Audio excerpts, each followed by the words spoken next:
What is up, everybody? You are checking out the World of WWE podcast. I am one of your hosts, Ant, and I am joined by my two friends. What's up, guys? It's Macho Man Dan.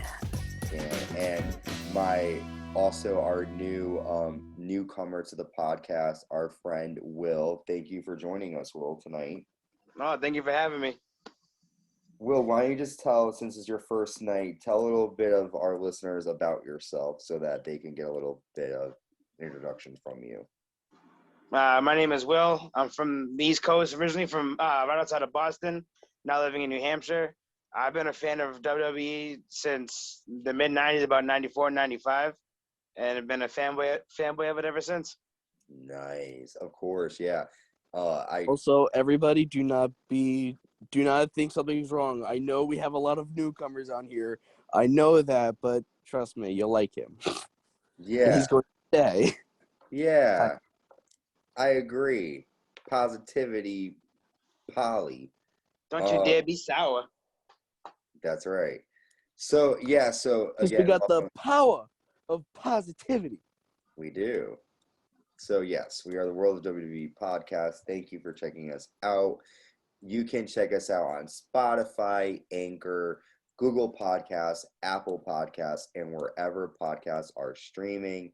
We are also available on YouTube. Just type in the World of WWE podcast. Make sure you subscribe, like, and hit the notification bell. Why, Dan? Because it's so easy, guys. It takes a split second to do it, and it saves you like 5 to 10 minutes having to find the video that's brand new. So. Yeah. You get like a little notification ding, and then like it tells you what episode is new. So make sure you subscribe there, and also follow us on Instagram. We're on their world.wwe. We're also worldwide. That's right.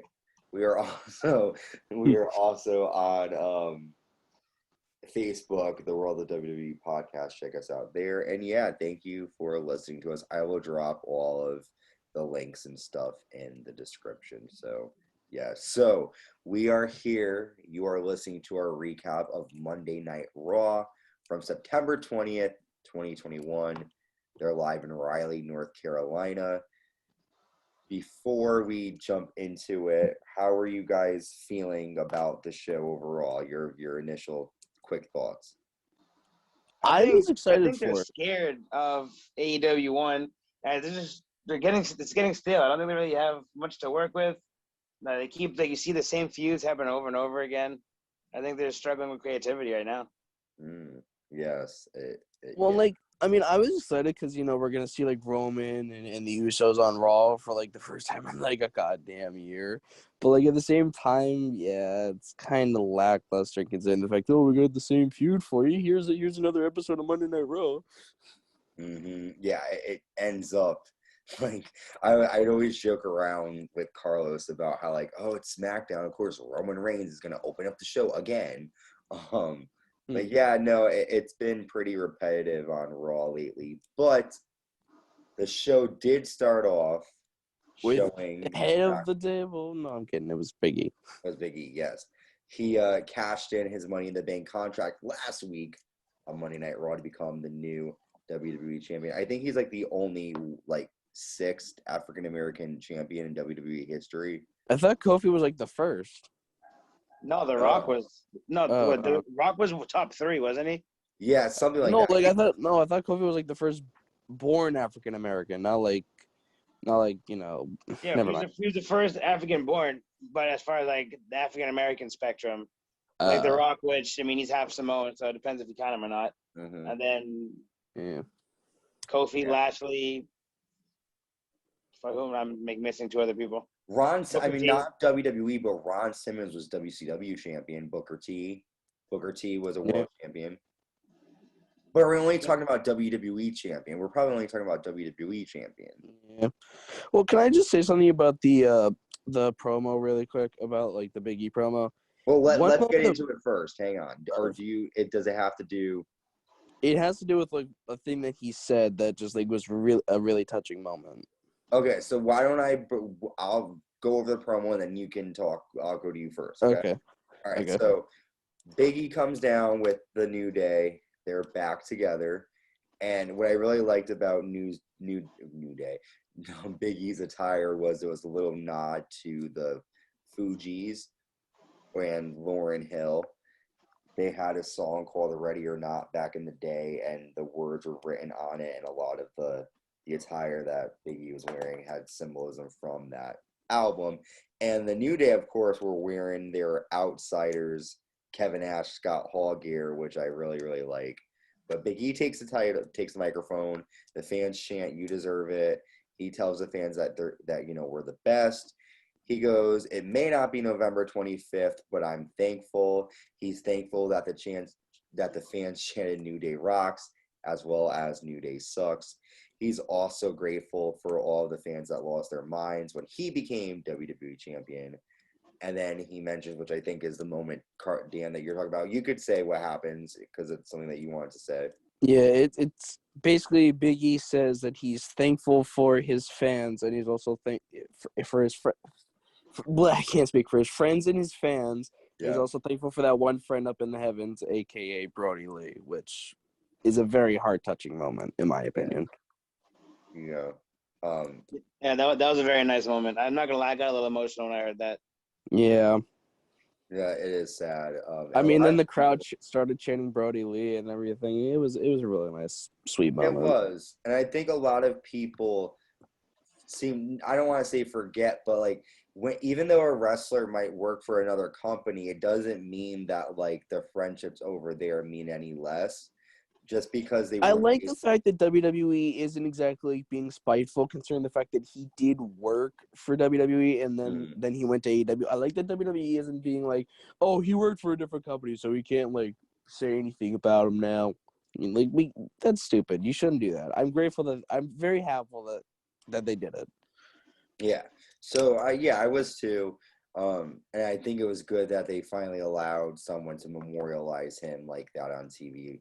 It wasn't like the way AEW did it, but so back to the promo. So basically, Big E said that he's like, they're going to celebrate, but then they talk about how it's going to get cut short because they've got business to tend to with the SmackDown Tag Team Champions, the Usos, and their cousin, the Tribal Chief, at the table. This is going to be a good match considering the fact, like with the matches Usos and New Day have had in the past. Mm-hmm. So it's going to be a good one. Yes. It's going to be a banger. It definitely was. Basically, Big E says that Raw is their show and they'll send the Bloodline packing. Do you know why? Because New Day rocks. New Day rocks. New Day rocks. We're not on point, guys. We have to be on. Ready? 1, 2, 1, 2, 3. New Day rocks. Day rocks. New Day rocks. Where's my trombone? No, I'm just kidding. Right, exactly. Pull it out. That's what she said. So they do have the 6-man tag match, the New Day taking on the Bloodline, of course, with Paul Heyman by their side. And the Bloodline actually ended up getting the win after 4 And then lo and behold, an angry Bobby Lashley comes down to the ring. Yes, he did. Well, yeah. He came down, former champion, and he speared Big E at ringside, and he drove Kofi Kingston headfirst into the ring post, and then he attacked Jimmy Uso, sent Jay into the ring steps, and then he gets a spear from Xavier Woods gets a spear from Roman Reigns after the match. A lot of stuff's happening here. After the match, Bobby Lashley gets in the ring and then spears Roman Reigns, and then picks up Big E and then spears Big E through a barricade. Lashley looked like a fucking monster beast in this moment. Let me throw it to Will. What was your take on the match, and then what happened after? Well, at first, I'm confusing the rules, but that was just a normal 6-person tag match. I was confused that they still let it go and let Roman pin Xavier. I thought that should have ended in a DQ because someone from the outside came and attacked. I get why they did it, but it still could have ruined a good match. But then again, that's also like a main event pay-per-view style match. They probably don't want to waste it on a TV show. I mean, Bobby Lashley, I like this Bobby Lashley. I hated when they did like the VIP lounge and he had like the girls and the champagne. Like he was getting soft. Like Bobby Lashley with his physique and his aggression, like he's got to be mean all the time. Like he has to be angry and he has to pretty much whoop everyone's ass. What he's been doing. I'm glad that he did lose the title, not because I don't think he's a good champion, but if you have the same person constantly winning, constantly being champion, you don't want to watch it anymore because it gets predictable. Like how Roman Reigns run right now. I get why he still has a title. He's a great heel champ, but he's beating everyone he's going up against. So there's no one left for him to fight. I guess that's why they brought in Brock Lesnar. Mm-hmm. Mm-hmm. Okay, good take. I do agree. Like it does look better when he's tough and the monster rather than the red carpet stupid VIP lounge shit. Dan, what are your takes? Well, I was very surprised that they had the match to start off the show. I was like, oh, okay, that's interesting. I feel like that was a bit of a hotshot move to do that, but I mean, okay, that's cool. The match was definitely a good one. I have to agree with Will. I was surprised that they continued the match. I mean, considering the fact that I thought it was a normal one. Why they kept it going is beyond me. But WWE, they like to change the rules and make us think, oh, it's okay, it's all okay. But it is what it is. I don't care for Bobby Lashley. Like, I think he shouldn't be. I don't even think he should have been in the main event picture. I never liked him, so it's like, okay. But I do have to say another thing. Even though I don't like him, I do have a respect for him, and with all that, I'm at least glad they don't make it look like, oh yeah, he was the world champion, but we're not gonna throw him away and act like he didn't exist, because like they do that with a lot of champions. Like Kofi, he lost the title, but he never got his shot back at it.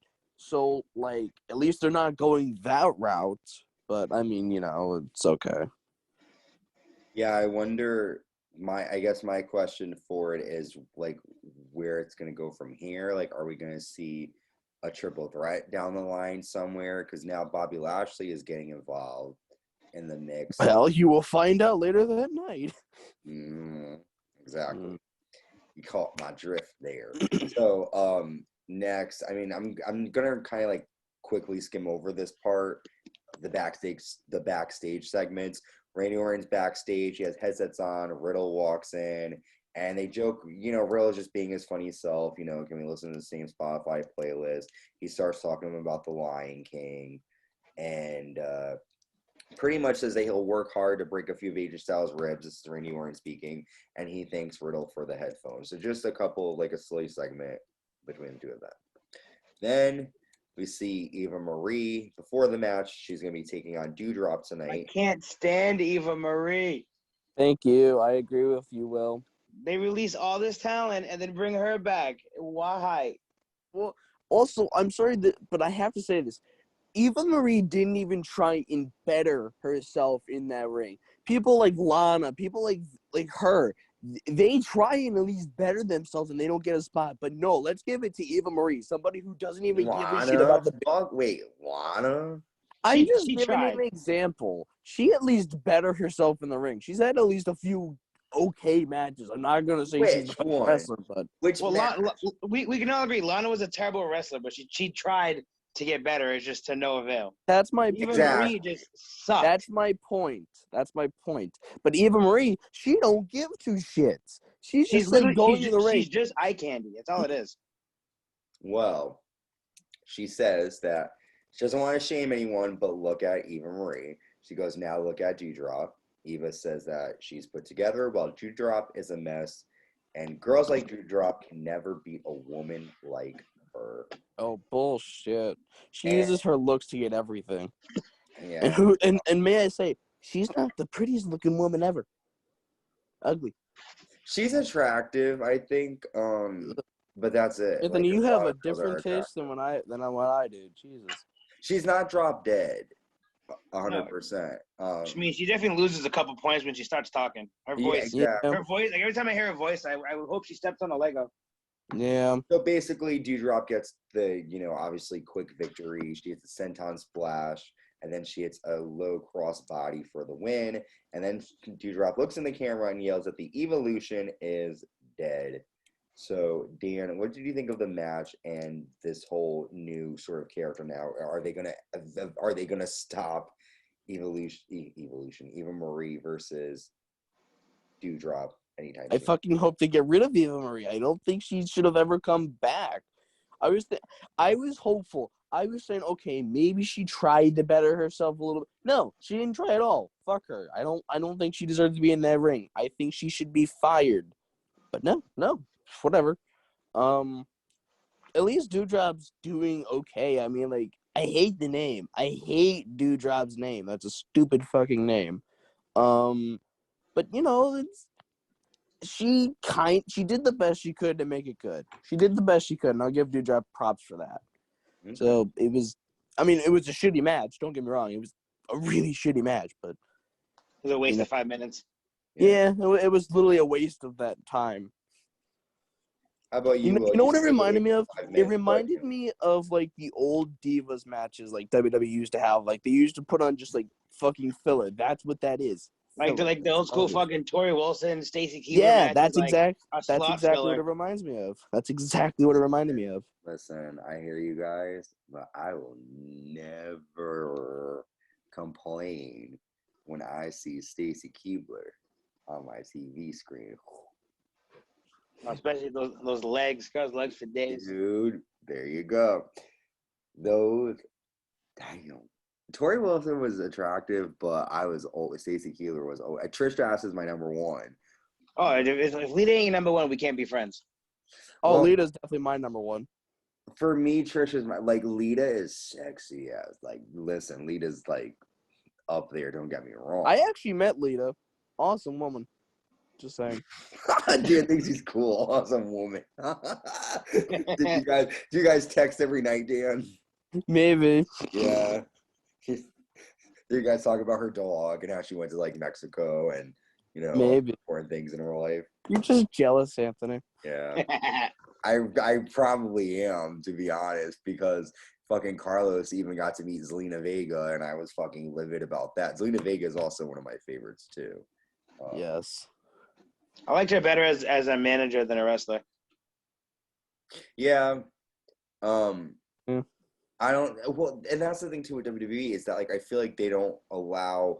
We were just talking before we went on the air. Dan and I were talking too about Ruby Soho, for example. When she was in WWE, I didn't really care about her. She's Ruby Riott. Her character was kind of bullying on. They try all kinds of different. He was with the Riot Squad. Yeah, the Riot Squad. Literally, there's no memorable moments that I think the only one that I'd say I can really remember Ruby Riott from was when WrestleMania 37 happened and her fucking attire. That's the only thing I could say I remember about her. Oh, the Joker. Sidebar: yeah. Did anyone ever think that the Riot Squad was kind of like a Wish brand of Absolution? I found so many similarities. Ruby Riott and Paige are like the pale goth ones of the group. You had Mandy Rose and Liv Morgan the hot blondes, and then you had Sarah Logan and Sonya Deville as the muscle. Let's be honest though. Let's be honest here. Both teams were pretty shitty. Let's be honest here. Both teams were pretty shitty. Yeah, tough to watch. But I was like, wow, they really just. Because if I remember correctly, Absolution debuted as a stable first. And then the Riot Squad came on. No, I think the Riot Squad actually debuted as a thing first. I think. I don't know. That's just. I don't know. I think. I don't remember. I know that they. I'm pretty sure the Riot Squad was first. Well, back to the match. Yeah. We get off topic a lot.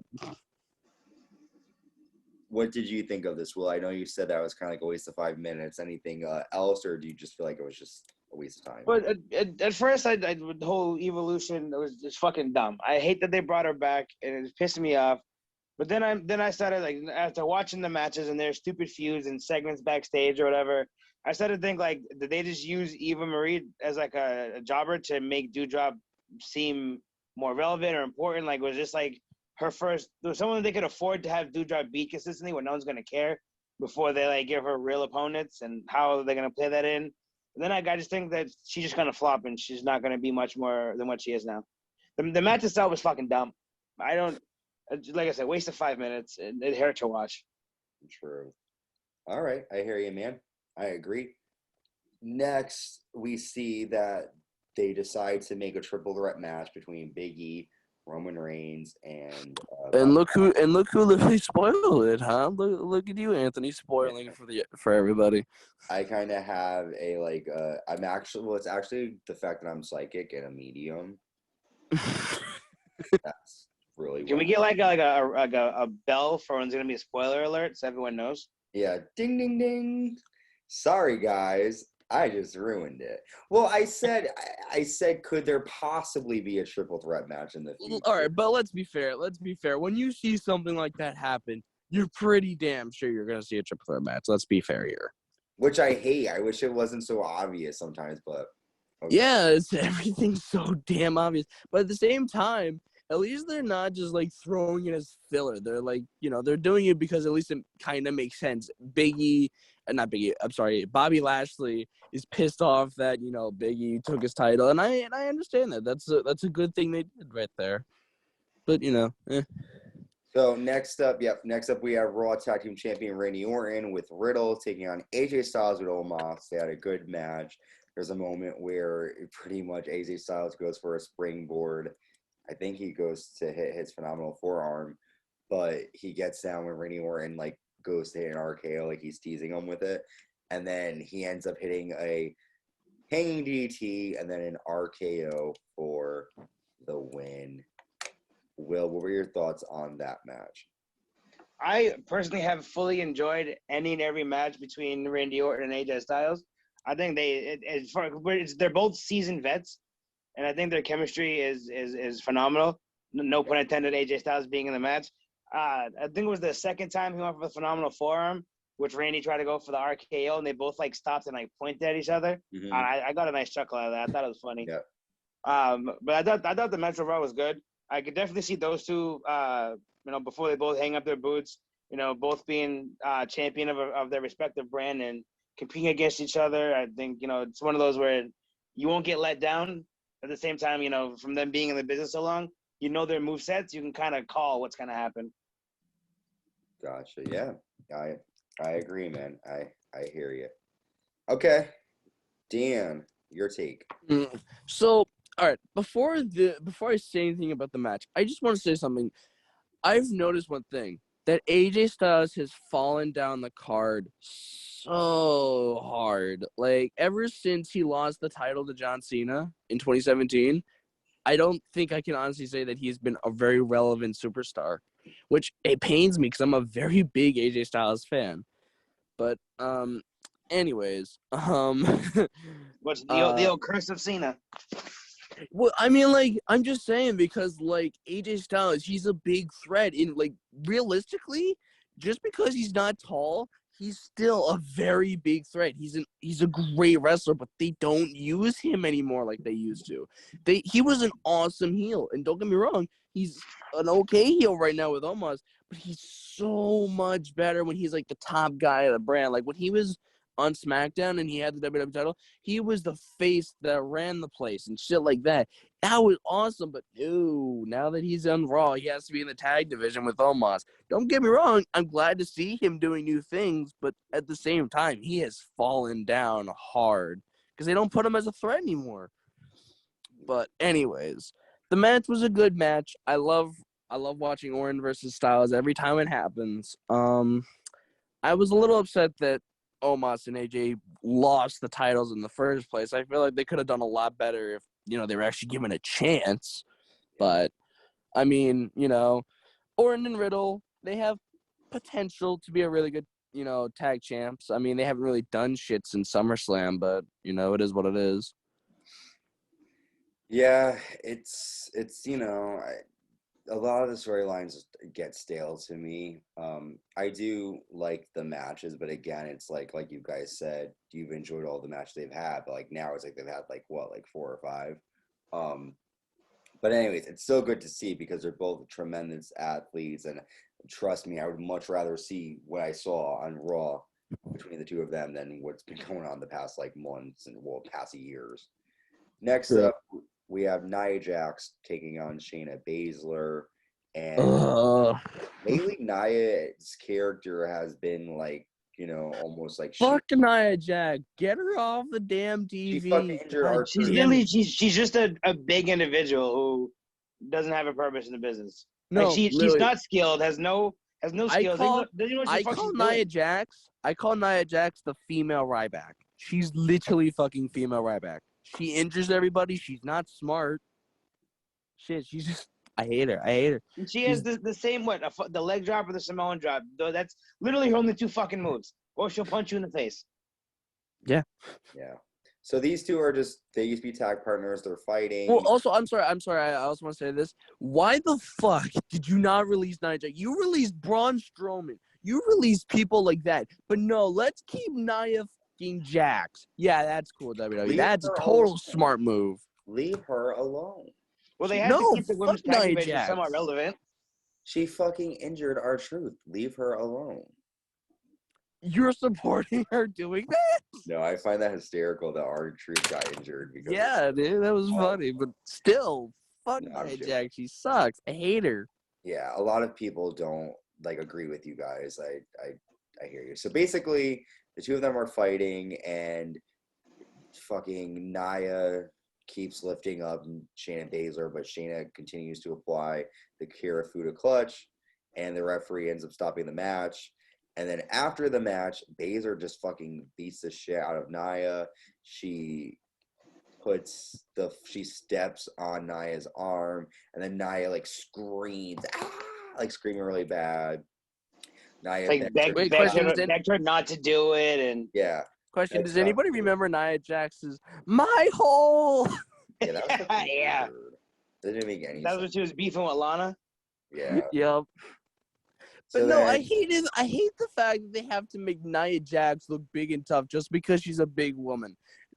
Fuck her. She sucks. Why? Yeah. She's not a good wrestler. You have a fucking hatred for poor Nia. I do. I hate her so much. She doesn't deserve to be on WWE. So basically, Shayna jumps on Nia's arm, and then she screams in agony, and then Shayna just looks away. She looks like she doesn't want to do it the whole time, but she ends up actually executing it and jumping on her arm. Really quick, what are your thoughts? I mean, you kind of said. I'm pretty sure you already know my thoughts. I mean, yeah. I guess, I'm excited. I'm excited to see Shayna Baszler go on her own at this point. Yeah, at least Shayna can. I feel like it's a little too late for Shayna. I'm sorry, but she was good. She was gonna be good when she was gonna go against Becky Lynch and everything. But when she lost to her at Mania, and then she kind of fell down, and now she's with Nia and everything. I feel it's just a little too late for her. They brought up Shayna from NXT at the wrong time because they brought her up. She was one of the baddest bitches in NXT as far as win streak. She was a 2-time NXT Women's Champion, and she was dominating. And then they bring her up, and she goes to the Elimination Chamber and eliminates everybody. Well, she had 4 eliminations. Yeah, everyone she eliminated. And then they put her up against Becky. Pound for pound, skill-wise, there's no way Becky wins that and comes out on top. And that's obviously it's kayfabe. But then Shayna loses, and then like Dan said, she just went further and further down the fucking ring.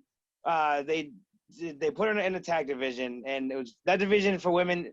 Right now, it's just weak as it is. There's no one credible. They keep making up new tag teams. They put fucking Lana with Naomi. That fucking flopped. And it's just there's nothing for her. They had Lana and Asuka at one point. Charlotte and Asuka. Yeah, very strange.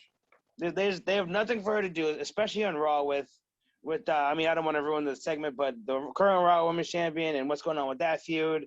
And she's just a lingerer who's gonna stay there to do whatever they can fucking think of. They better putting her on a different show or putting her back in NXT.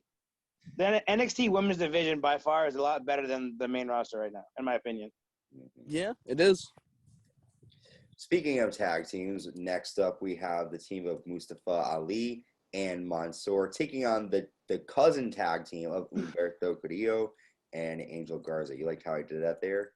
See, let's kind of make it a little bit more Hispanic sounding, hopefully. You fancy, huh? Anyways, crickets. So pretty much it was a good tag match. Carrillo and Garza end up getting the win after Carrillo applies a submission, and then Garza drop kicks Ali in the face, and Humberto makes the cover for the win. I'll start with you, Will. What are your thoughts on the tag team of Carrillo and Garza? What did you think of the match? I think the match for the most part was fairly decent. You know, I'd give it about a B plus. I personally think Mansoor and Mustafa Ali is a jobber tag team. I mean, other than those two dudes from the fucking Retribution, like they haven't won anything or beaten anybody. I think they're just a jobber. It could be, especially because they're going back to Saudi Arabia soon. They could just be keeping that around as a thing.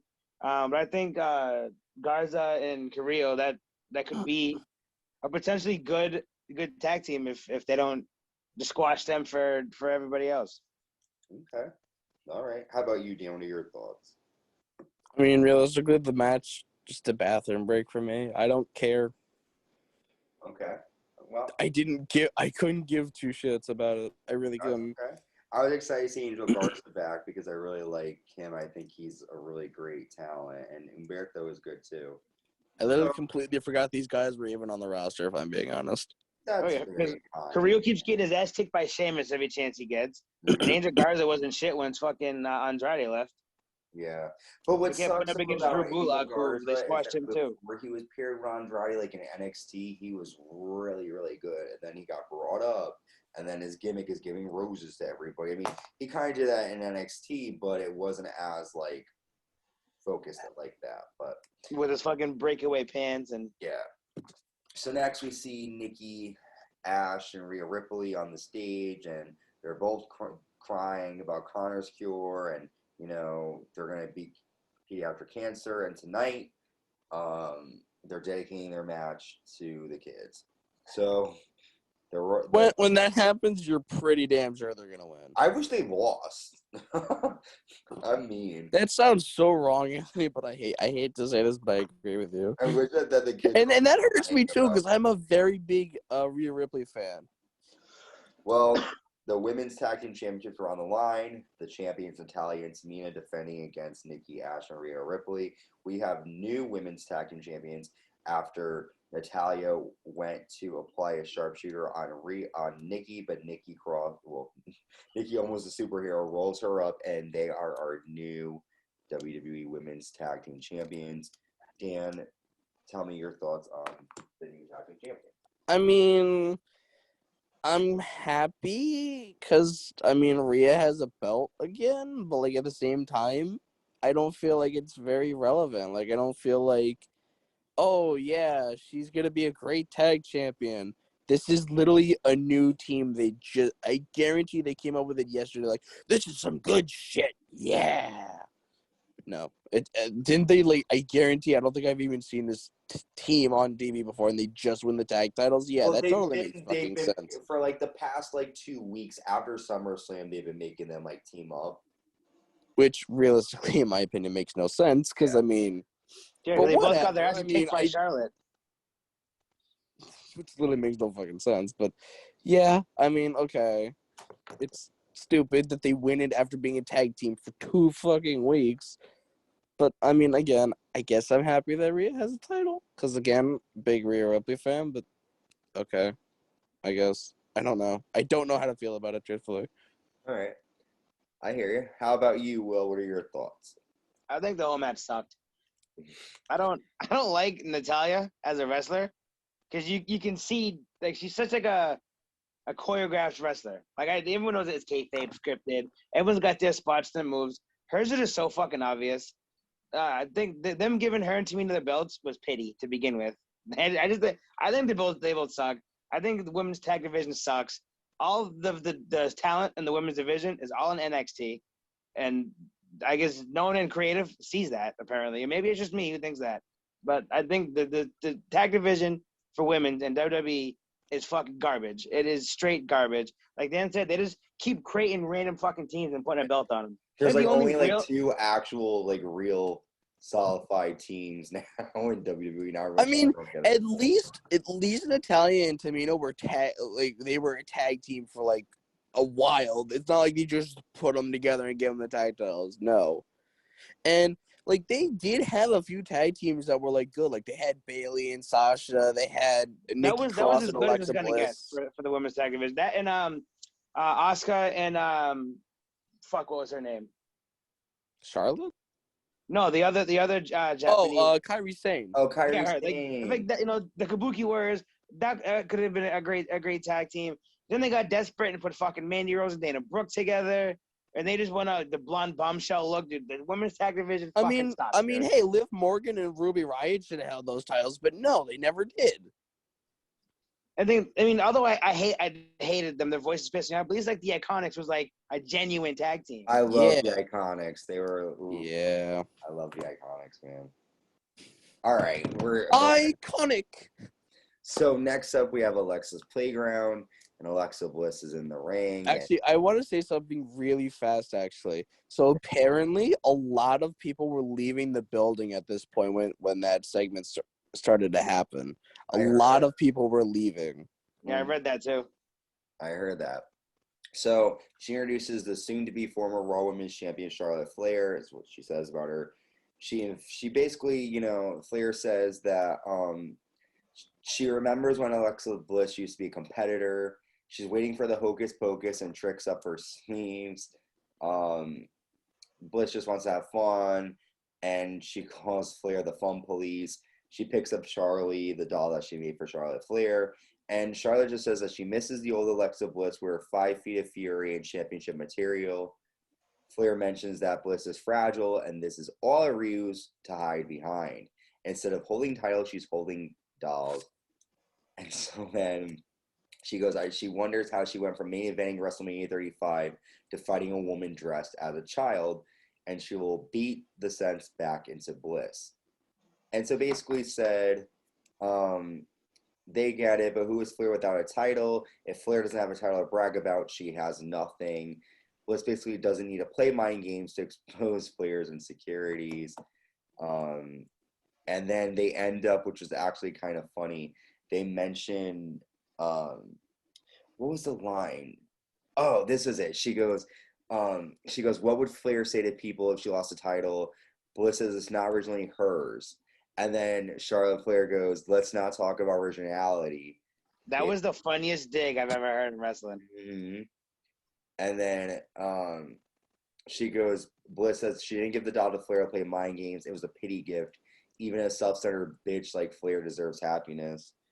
And then basically Flair attacks Bliss, and then Bliss is eventually able to get back control, but then Flair again takes control. She rips the head off of Charlie, and Bliss punches her and then hits a DDT. Long segment. Charlotte walks off the stage, setting up for their Extreme Rules match.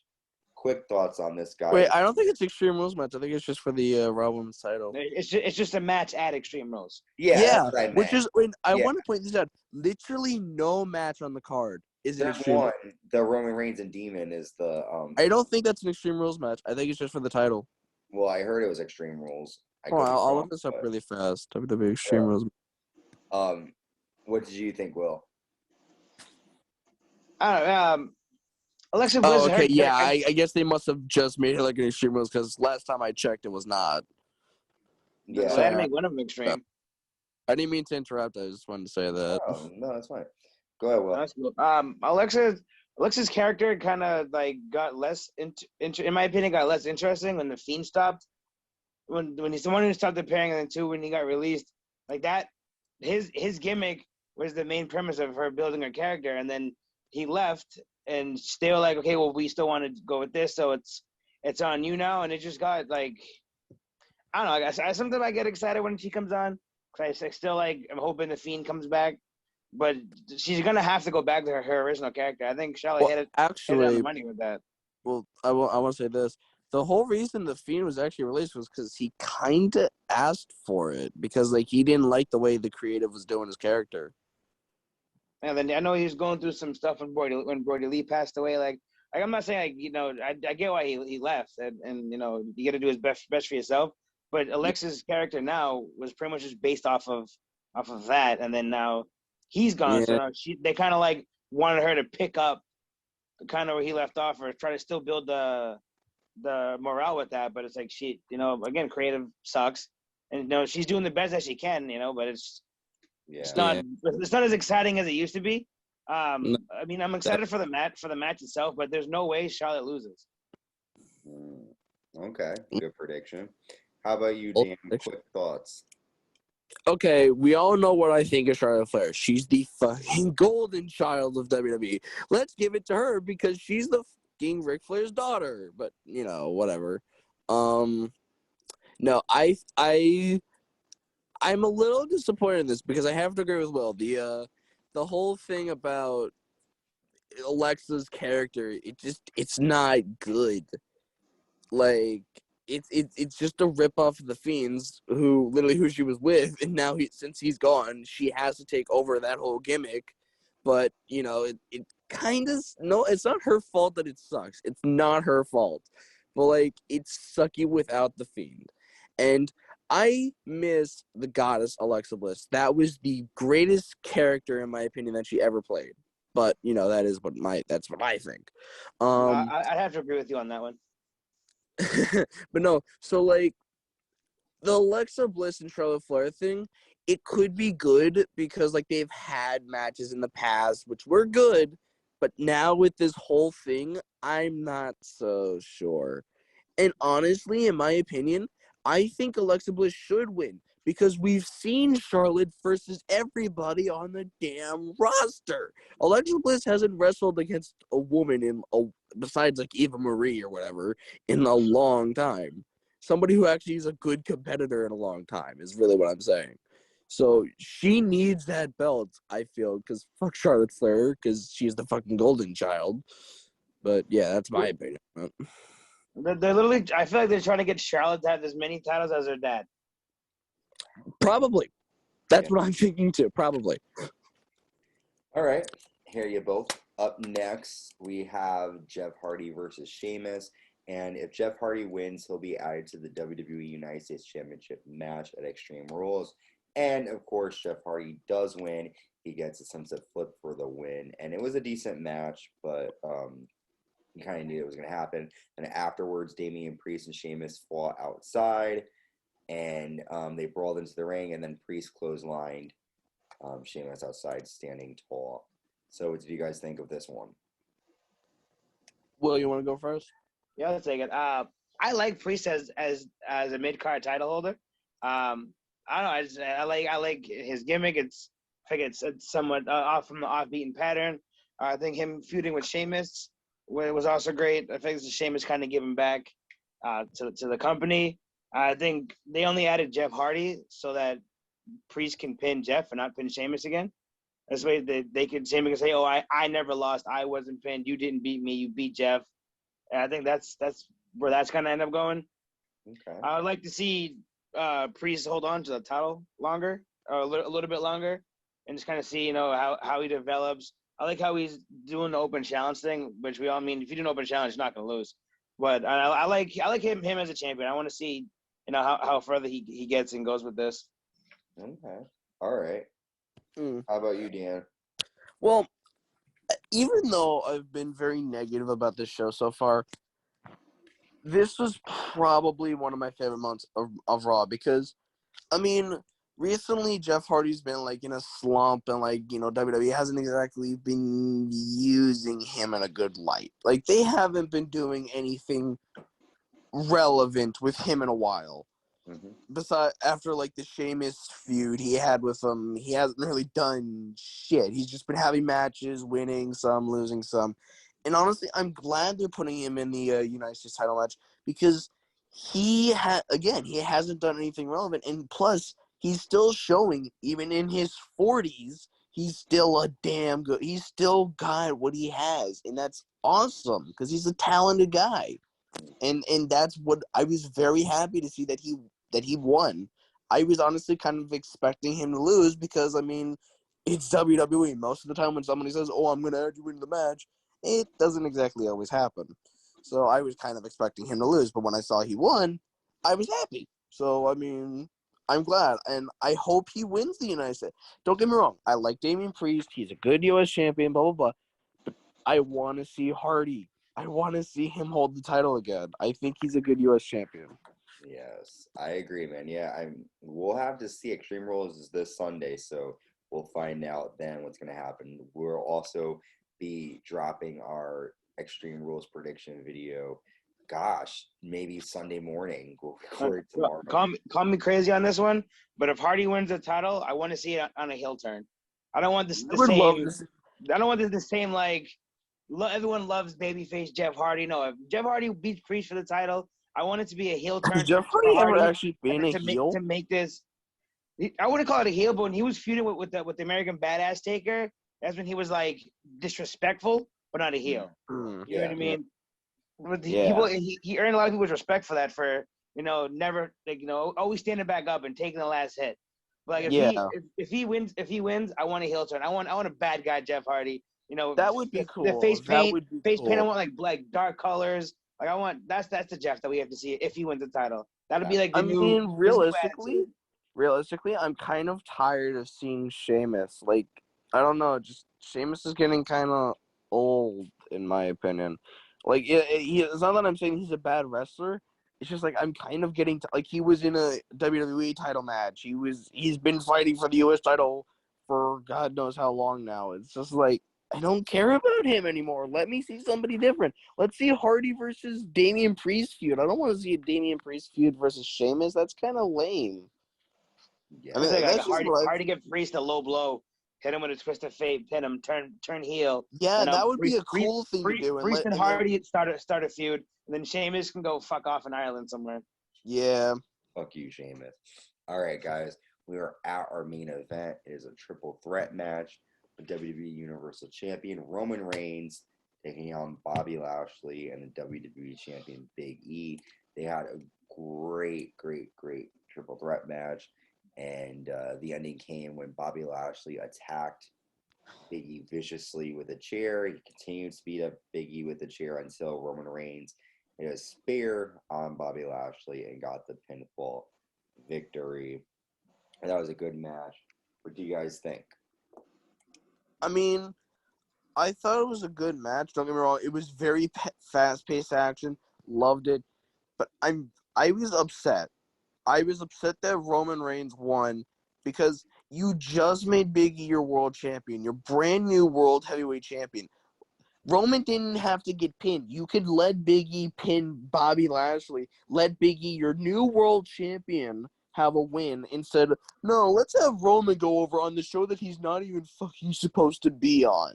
Like, yeah, that totally makes sense, WWE. Cool. Fuck you. I'm tired of Roman. I'm tired of him. They're dick riding Roman so hard. I know. All right. How about you? Well, what do you think? I thought the match itself was good. You have three heavyweights in the ring together, going blow for blow. It was fun to see. I thought the match itself was good, but of course Roman's got to fucking win, right? What else are you gonna do? Because Roman can't lose. Roman can't be pinned. He can't be not the winner. Well, let's let Roman win because he's undefeated or whatever. Because he's the head of the table, dude. Fuck you. Like they've been shoving Roman down our throats since he separated from the Shield, and it's pissing me off. I liked the gimmick when it first started. I thought, okay, this is something new. I'm gonna like it, and now it's old. It's old already. It got old really quickly. Acknowledge me. Yeah, I'll acknowledge you're an asshole, pal. Roman's so good, he doesn't even need like the Usos. He doesn't need the Usos by his side. I mean, do I like the fact that he has Paul Heyman? Yeah, that's cool. Am I excited for the Brock feud? Yes, I am. But am I tired of watching Roman win every single fucking match that he's in? Because, I'm the Universal Champion. I can't lose because I have to look strong. Yes, I am, because it's very predictable. And it's bullshit that no matter who he's in a title match with, how many times he fights him for the title, he's always got to win. Like, when they did this with Randy Orton and Drew McIntyre, they let Randy won the title once just to keep it relative and alive, because you can't have the same person beat the same guy fucking 20 fucking times in a row because no one's going to care to watch a match anymore. It made it interesting. But no, the golden child Roman of WWE, let's just keep making him fucking win. The only match I'm happy he won was against Cena. That was fucking stupid. I hate that Cena came back for that. Just for that. That was like his farewell match. But Jesus Christ, get off Roman's dick. I'm tired of it. I am too. Like, he's been winning championship after championship after. Like, don't get me wrong. I like Roman. I used to love Roman. I thought he was cool. Now I'm fucking tired of him. I'm just sick of seeing him. Like, get him off my damn team. Like, okay, and you can predict the match. It starts to look bad for Roman. Fucking Jay comes out. Jay gets hit. There's a distraction. Roman hits a Superman punch, or something happens. Paul Heyman fucking interferes in the match to cause a distraction. Referee gets knocked out. Whoever he's fighting gets jumped, and then Roman wins. Every fucking time. I like heels and everything. I like a few heels, but Roman is just, it's so fucking predictable. It's so tiring. I hear both of you guys. Yeah, it's been very predictable lately. Roman Reigns continues to be on top. I feel like they're just trying to make him... Well, no, the big reason that I was really upset was because Big E's your new world freaking champion, but no, you're going to let him lose to Roman and Bobby Lashley. I think the reason why they're doing that is probably to try to freaking build towards the stupid Saudi Arabia show and have Big E versus Bobby Lashley. Look, I'm glad that that's Big the E case, didn't you have Big E pin Lashley. At least I'm glad Big E didn't eat the pin. At least he didn't take that. But still, he's your new world champion. He didn't have to lose. You could have had him pin Lashley. You didn't have to have him pin Roman. Well, Roman, nobody would have cared. I don't even think they he won the tag team match earlier. He wins 2 matches. Even done this match, I feel like, to begin with on Raw, because I felt like there wasn't too much of a story. Like, why? They were just mad because there was like an interruption. They were, I get that, but like, they should have saved it for a pay-per-view, because I do feel a lot of people are like saying, oh, it was a hot shot move for them to do like Bobby Lashley, and I understand that, but like, it's also frustrating because like Roman wins 2 matches. It's not even like he's just won one. Okay, fine, he wins one. I don't care. He won the tag team, but did he have to win 2 matches by getting the pinfall for both of them? That's another thing that really frustrated me. He didn't need to win both. Let him win one. Let Big E win one. They're both world champions. They should be put on top, not just Roman. WWE, stop sucking his dick. And like Dan said, you're gonna have the champion of that show fucking lose his first match as the first singles match as a champion. Granted, it wasn't for the belt, but either way, like, Big E should have got the dub, and you could have easily had him pin Lashley, and that could have brought their feud to the next few pay-per-views. Yeah. Yep. Well, we had a lot to say here for this Raw. There was a lot to dissect and talk about. A lot was happening. A lot of people did think this was a better Raw, which I'm excited to see what's going to happen in the future. It was a better Raw, even though I know I was like complaining a lot. It's better than what it's been. Yeah. At least I had a few good times. At least I can say I had a few good moments of the show. But the shows always are slightly better right before a pay-per-view. That's how like the last bit of drama before shit goes down. Yeah, and which is really sad. I mean, considering the fact that I don't like. I know Anthony's gonna get a little mad at me, but I really don't care. Fucking AEW, the show was awesome compared to what WWE just did. Yeah, no, fuck that shit. No, I'm not mad about that. I agree. I'm still thinking about Grand. Well, I understand that this is the WWE podcast and everything. I understand that, but like I have to say that AEW show was like 10 times better than Raw was. Listen, when WWE is crap, we're gonna call it out. So no. Well, I mean, for God's sakes, one match in AEW was way better than the whole entire show that Raw just had. Yeah. Well, all right. Before we continue to talk crap about WWE, which I understand, it's been pretty crappy lately. For like years, it's been crappy. But yeah, I want to wrap up the show. We've been talking for a bit. Thank you guys for listening to us. We will be out with another episode. We're going to be dropping our Extreme Rules prediction episode, our Extreme Rules recap, Raw recap, NXT 2.0 recap, which I still have to watch NXT. I didn't get a chance to check it out yet. And yeah, so Be sure to, like we said earlier, subscribe, hit the notification bell. All the links will be in the description below. Thank you, Dan and Will, for helping me out. And yeah, any last words? I love y'all. Let's hope Extreme Rules is better than Raw. Let's hope Extreme Rules is better than the shows they've been having.